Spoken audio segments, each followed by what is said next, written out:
It was the evening of October 22, 1989. Jacob had been left at home with his two younger siblings, Trevor and Carmen, and a friend, Aaron Larson, while his parents were at a dinner party. They weren't going to be gone very long, and kids were just going to stay at home. The three boys wanted to ride their bikes to a convenience store to rent a video, so they rang Patty. She said no, because it was dark and it would be too dangerous.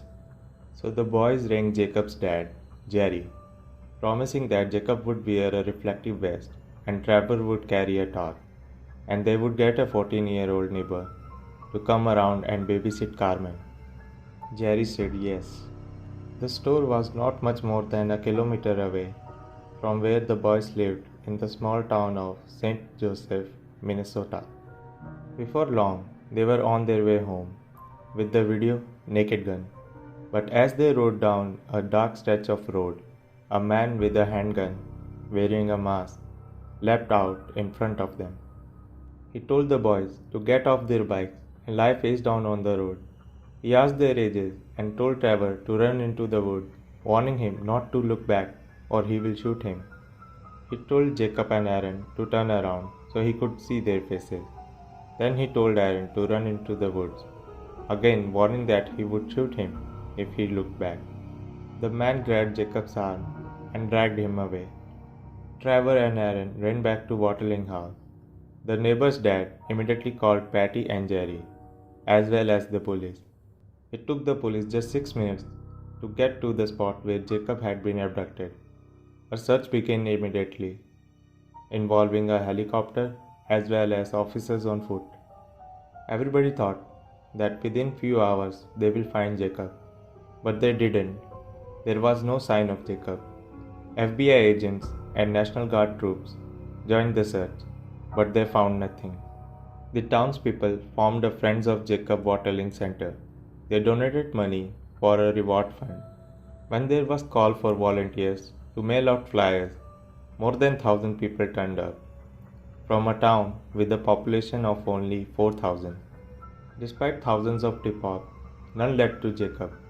Patty and Jerry started up a foundation to promote child safety. They were responsible for passing of a new law named after Jacob that required states to set up registries of sex offenders and people who had committed crimes against children. 9 years after abduction, Patty still believes it is possible that he is alive. She sometimes looks out the window and expects to see him come running up the driveway. Joy Baker was 22 years old and had just graduated from the University of Minnesota when Jacob was abducted. In 2010, she wrote her first blog post about him. She remembered the constant media coverage, the white ribbons, the missing posters, and she remembers seeing Jacob's parents on news, begging for their son's safe return. She wrote, "My heart broke for them." Baker explained in the post that she was unable to shake Jacob's story from her head. She wrote, "The truth is, I still hope for a happy ending to this story, as impossible as that may seem. Maybe if I pray hard enough, if I look hard enough, if I think about it long enough, maybe, just maybe." Baker began investigating. There was another boy who had been abducted in Minnesota just 9 months before Jacob and less than 20 kilometers away, in the town of Cold Spring. The boy's name was Jared Sherrill, and he was 12 at the time. A man had asked him for direction and pulled him into his vehicle and driven him to a remote spot where he had sexually assaulted him.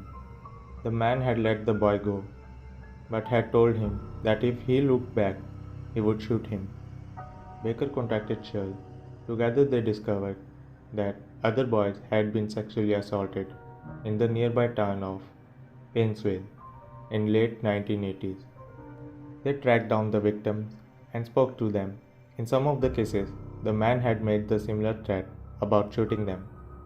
The police didn't think the cases were linked to Jacobs, but Baker and Sherrill felt differently. Baker thought there is a very strong possibility that the cases were linked. How many sociopathic pedophiles can exist in a 15 to 20-mile radius.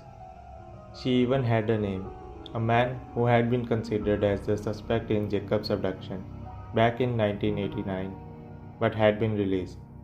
It was only after Baker and Shull were featured on a CNN show, The Hunt, that the FBI decided to review Jacob's case. In 2015, DNA from Shull's sexual assault was retested. It came up with a match, Danny Heinrich. Heinrich couldn't be charged with Shull's assault because the statute of limitation had expired. But when police searched his house, they found a stash of child pornography, enough to send him jail for a long time. As a part of a plea deal, Heinrich agreed to confess to Jacob's murder and lead police to his remains. Those remains were found on a farm near Pennsville in 2016. Heinrich told police that he had abducted Jacob and sexually assaulted him. When Jacob asked, "What did I do wrong?" he shot him and buried his body. Patty had to finally accept that her son wouldn't be coming home. Despite her grief, Patty wanted to thank the two people who were responsible for the case finally being solved. Heinrich is now in jail, serving 20 years on child pornography charges.